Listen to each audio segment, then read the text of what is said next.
你还需要再高一点嘛？A little bit higher. We Okay. need to see the face of the teacher. Yeah, face. I can control it. That's good. Okay. So I thought about how to teach this the best way, and I think what I'm going to do is I'm going to pretend to be the teacher, and you guys are going to pretend to be the kids. Okay. So I'm going to pretend like I'm teaching you from scratch. Like this is how, if you were a brand new elementary kid, this is exactly how I would teach you. So then you would copy my gestures and say the verbal cue with me. Okay. And then so we'll go through all the cues. So we're going to go through. Yeah, it's a big iPad. Yeah, it's a big one.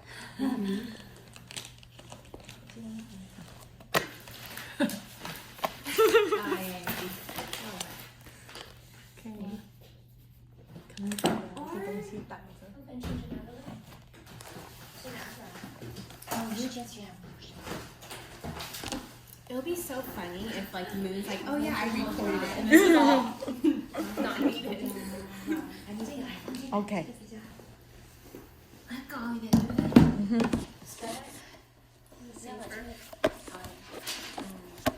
I need maybe move back.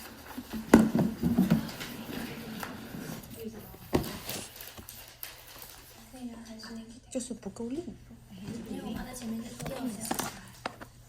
Am I too tall? Yeah. Do you want to switch the chair with me?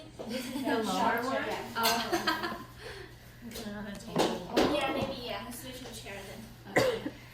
I mean, you don't really need to record me. I'm demonstrating it right now. Just the voices. Okay, now. Okay. It's a warm chair. So basically, we're going to go through all 26 letters, and then I'm going to pretend to be the teacher, you guys will pretend to be the kids. So you're going to be saying the cue and doing the gestures, because you're going to be teaching these cues to the children. Okay. So I feel like if you do it yourself, it'll be more concrete. And then anytime, if you have a question about any of the cues, we can just raise your hand, and then we can stop. And then I can explain to you why those cues were made and why we're using them. So I'm just gonna grab these letters.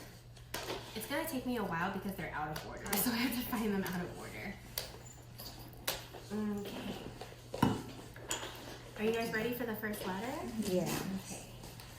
So this cue is, so you would take your fist and you go, that's my toy A. That's my toy.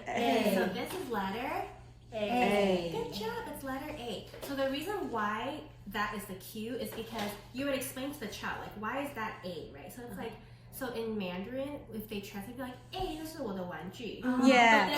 But then we put the A at the end, so it's easier to recall. Yeah. Because we used to put it in the front, and it was harder for children to remember. So we purposely moved the A to the back. So that's my toy A. So you sound angry when you do it. And the child pounds the table with you. Yeah. Any questions for that cue? Why didn't they show you are angry? Because it's like Okay, the to child get saying, attention. well, the child saying, well, somebody took his toy. okay, So the child saying, Smart. okay, got it. Okay. Hey, it's my toy.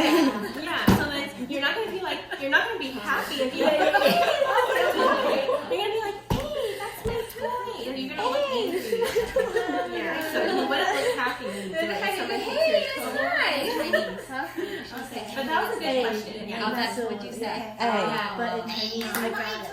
Thank you. And so, although it's important that you present the verbal and gestural cue to the child and they do the gestures, but it's also important that you explain to the child what it means. So you tell the child, you'll be mad, right? When someone takes your toy, that's my toy A. You're mad, show me you're mad, that's my toy A. So it's letter A. So it's also important for you to explain the cue to the child instead of just having them memorize it. Like, why is that the cue? If you explain that to the child will learn it faster.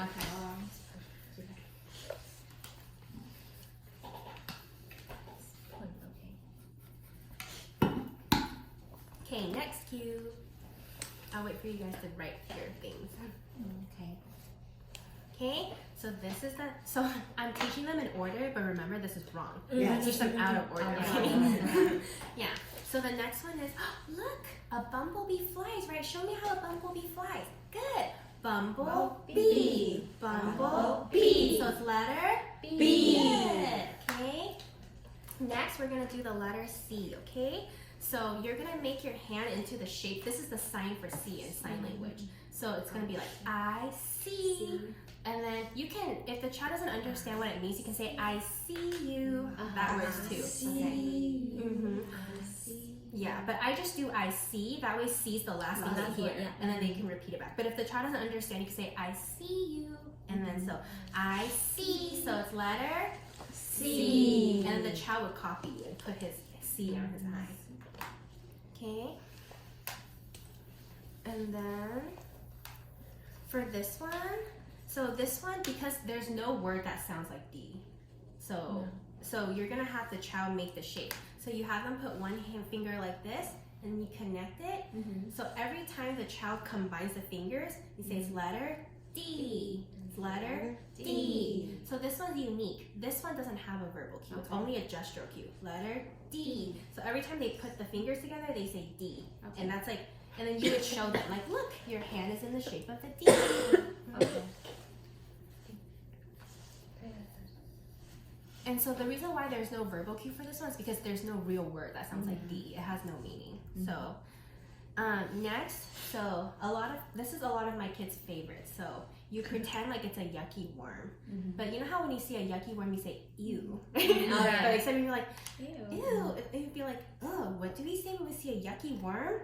E. And then you wrinkle your nose. Oh, what do you say when you see a yucky worm? E. So you wrinkle your nose, and then the gestural cue would be and the kid will say E. Okay. You don't even have to make a sound. Like I'll just go, and the kid goes E. When you fade out. Okay. So does that make sense? Yeah. So what do we say when we see a yucky worm? E. And again, that cue is very long, right?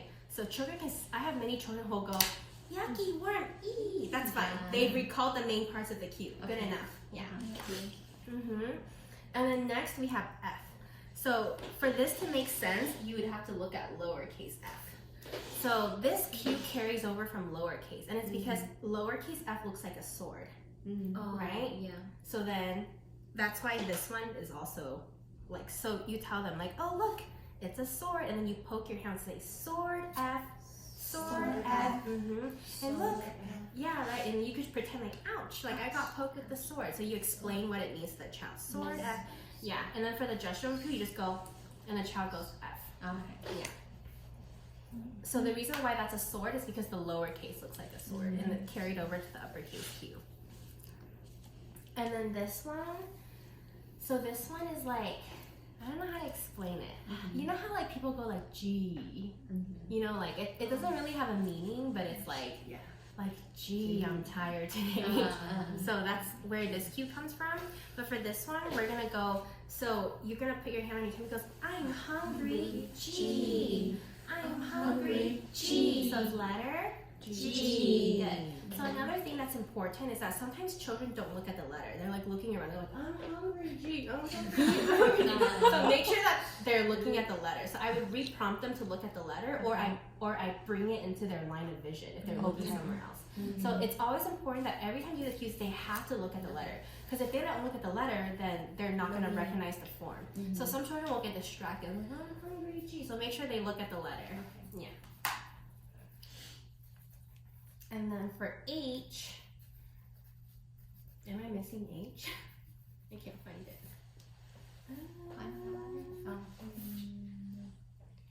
It might have fell in my bag. It's okay, I'm just gonna write it. Okay. So I can't find H right now, but, so H looks like a ladder. So when you give them the H, you would have them go like this, ladder, H, ladder, H. Can you tell a child, doesn't it look like a ladder? Look, climb the ladder, ladder, H, ladder, H. So you could have them climb like this, or you could climb with their fingers. So it's ladder, H. Yeah, so remember how it's really important to always say that second cue. So that's the cue for H. And then for I, so this is one of those letters that you want to make sure you have the true form with the both the line on top and on the bottom. So for I, you would just go like this, and you go straight I, straight I. See, look, isn't I straight? The I, straight I, straight I. And then the gesture cue would just be this, and the child will say I. Yeah.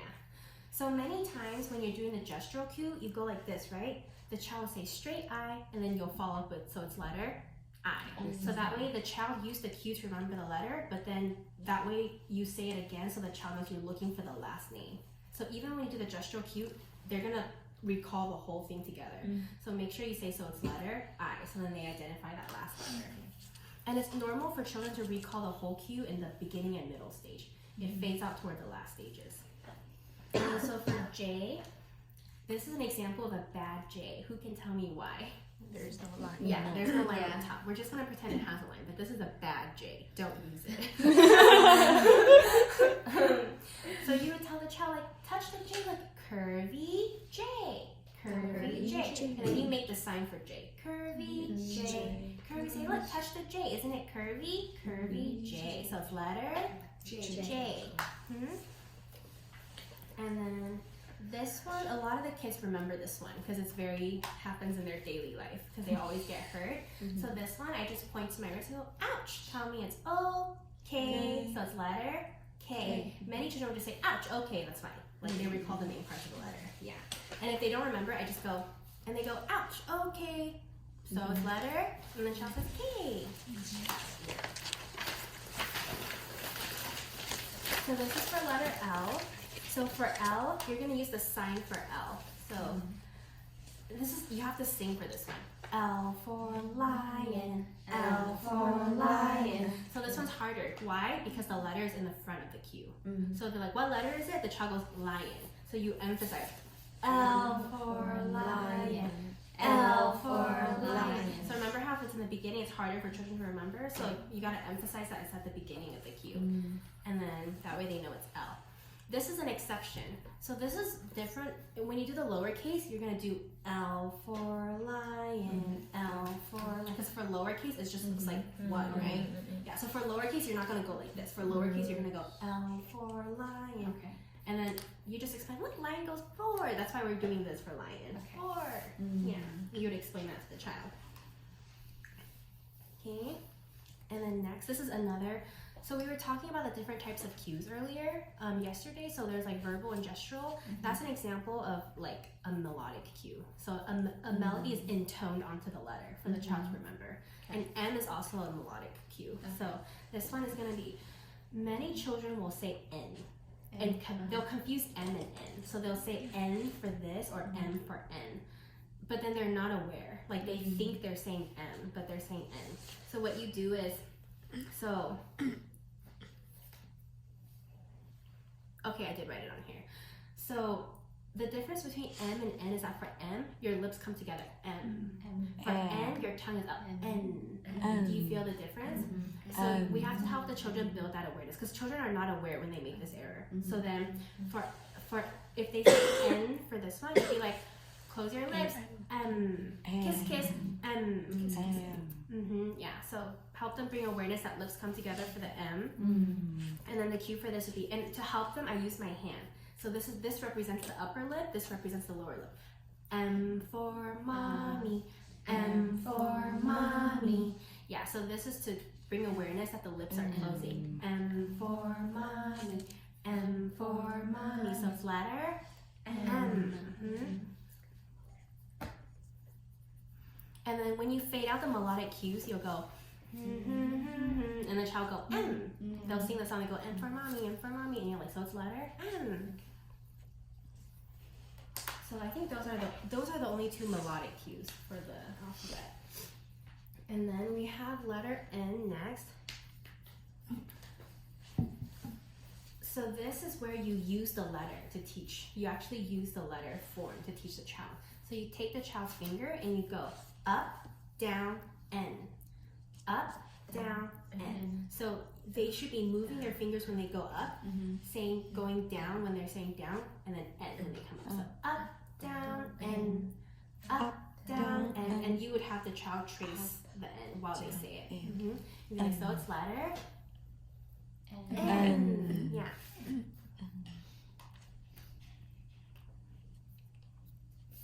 Most kids know this letter. I've rarely had to teach this letter.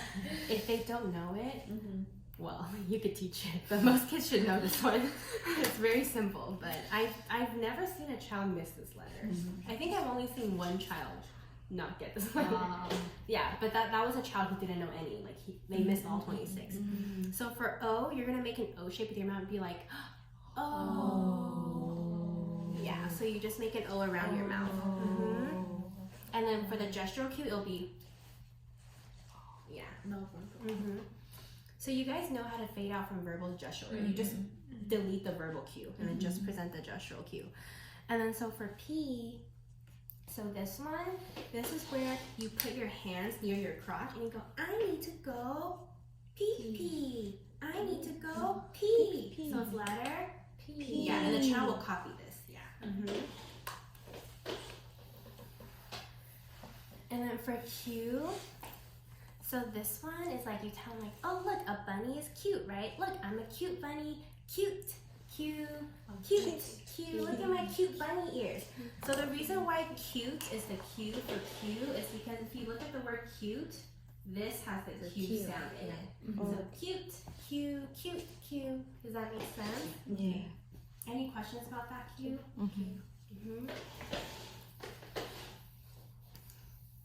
And then for R, we already gone over this, but you would just be like, oh, look, a parrot has muscle. Show me your muscle. Parrot goes R. So it's letter R.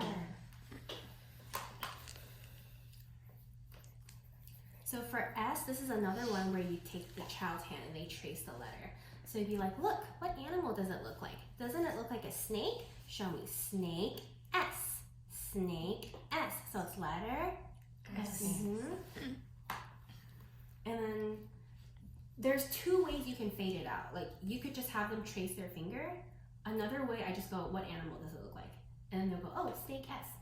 So you can fade it out either with, like, it's like a verbal cue, but without saying snake S by asking what animal it is. So I've done it that way too. So this one is like, oh, I'm so thirsty. I want to drink a cup of tea. So this is weird. So I have children who will keep saying, I want to drink a cup of, and child goes, coffee. And I'm like,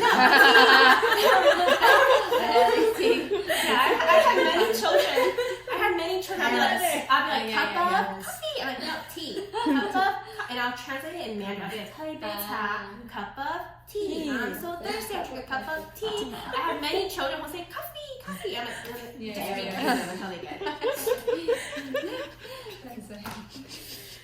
Water. I've never heard water, but I have many children who will tell me coffee. Everybody knows the coffee. It doesn't make sense because they don't even drink that. So. Yeah. Parents drink Cup of it. coffee. They want a cup of coffee. They're like, what are you drinking, Miss Joyce? The Coke. Drink the Coke. So I wrote a little note there for the exceptions. So you know how when you teach lowercase t, there's two forms, right? There's t with the straight tail and there's t with the curvy tail. Yeah. So when you get to the lowercase, you would teach. It will still be cup of tea, but then you would call this the straight T, and you would call this the curvy T. So for example, if I had a child, I'd be like, cup of, child says tea, and I'll ask them, is that straight T or curvy T? The child's like, straight T. And I'll be like, cup of, what is that? T, is that straight T or curvy T? And the child goes, curvy T. That way they recognize that there's actually 3 forms for T. Because we want them to recognize that this is T, but we also want them to recognize this is T, because they're both used equally as often as each other. They're interchangeable. Yes. So I've written a note here. Because in the beginning, I would only teach this, and then the child sees this, and they're like, I don't know what it is. Or they call that a J. They see that in their homework too. Or they'll call it a J because they see the curve. Yeah. So for T, that's an exception. You'll actually be teaching 3 forms of the T, which is the uppercase and then the 2 lower cases. Okay. So when you teach them the lowercase t, you need to teach them 2 ones. Yeah, you teach them both. At So the they're same both time? T. Yeah, you can do it at the same time. And the cue is the same for all of them. Cup of tea, cup of tea, cup of tea. And then one is straight T and one is curvy T. And then for this one, there is another melodic cue. So this is the 3rd melodic cue. So you go, me and you, me and you. So it's letter U. Okay.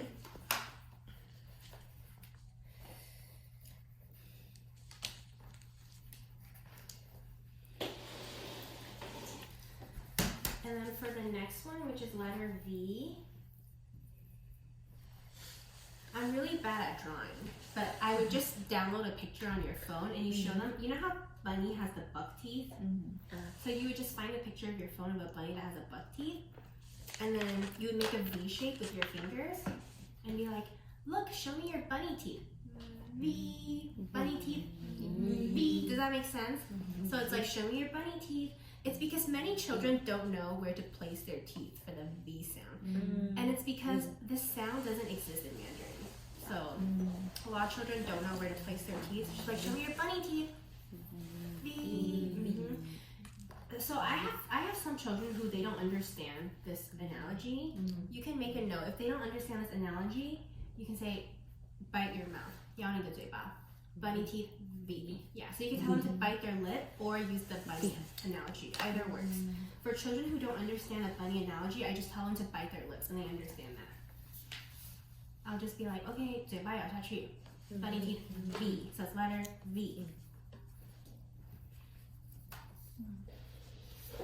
So that's another one of the articulations, just because that sound is not used in Mandarin. For W, this is one where you'll be using the actual letter to teach it. So there's 3 points on top of the W. So the child will touch each one and go da, ba, U. Da, ba, U. So it's letter W.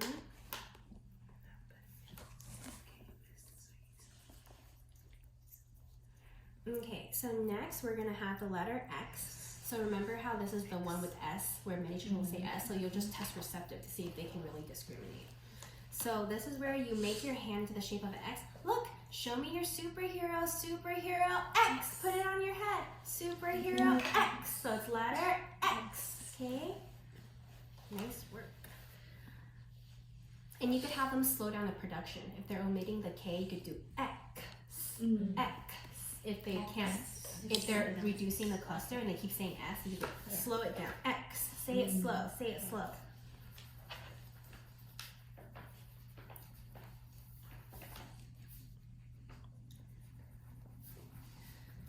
So this is another one where the cue is very long. The child doesn't have to recall the whole cue. So this is like, do you want to play with me? No. Why? So it's letter Y. So that's the cue. You would go like this for gesture. And the child will go, why? So children, this is very long. So most children will say, play? No. Why? So they'll reduce it. And that's fine. As long as they recall the main part, that's good enough. It's very short. Okay, we're at the last letter. So this is where another one, you use the actual letter to show what it is. So you go, you take the child's finger, zig, zag, Z. Zig, zag, Z. So it's letter Z. Any questions on the cues so far? Or how the cues were created, why we're using the cue in that way? Does it make sense? So all the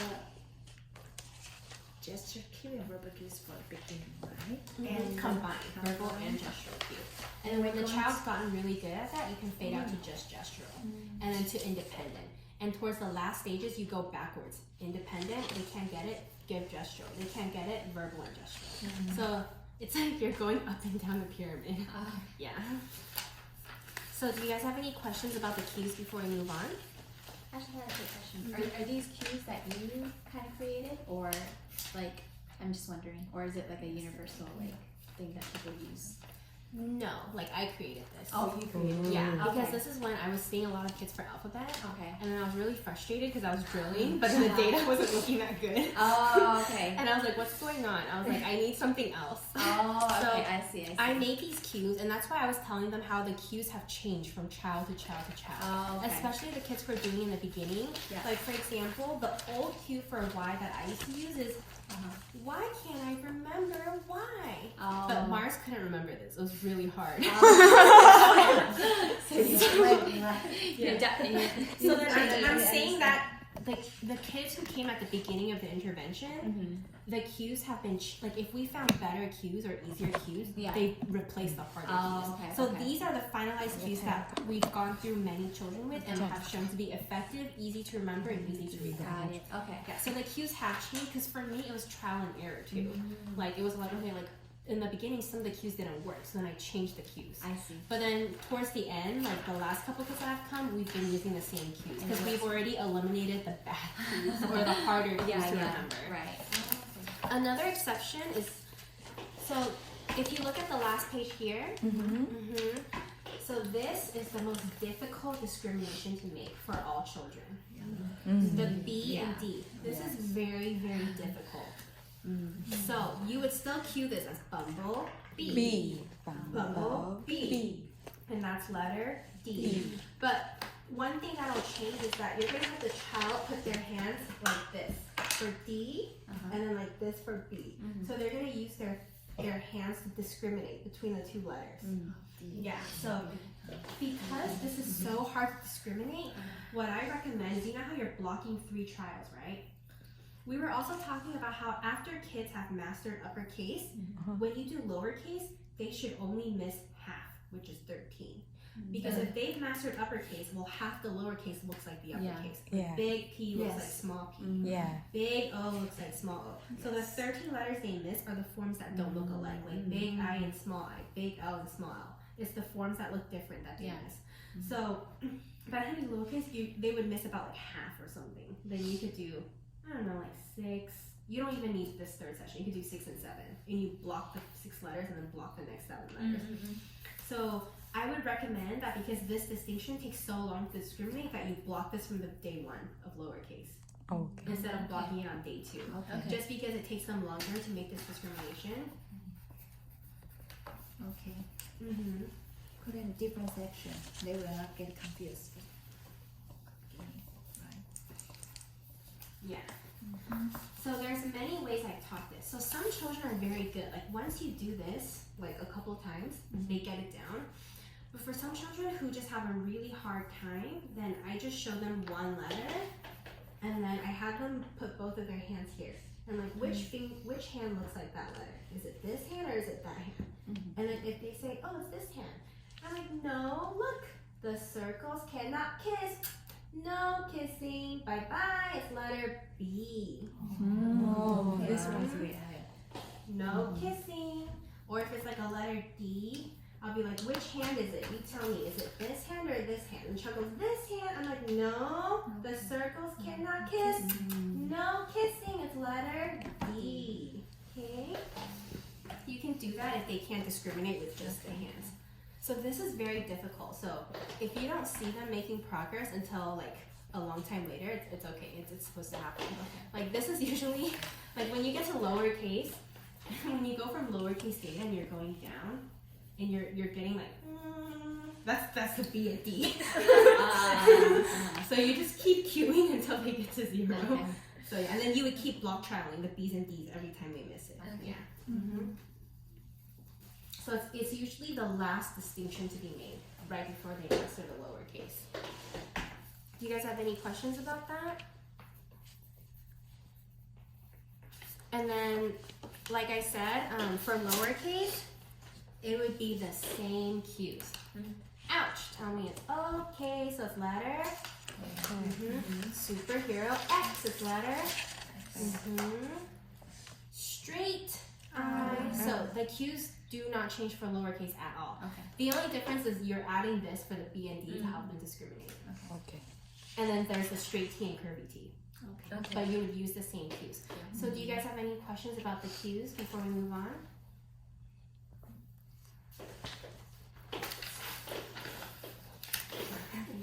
You look like you have a question. No. Okay. Later, when we are teaching.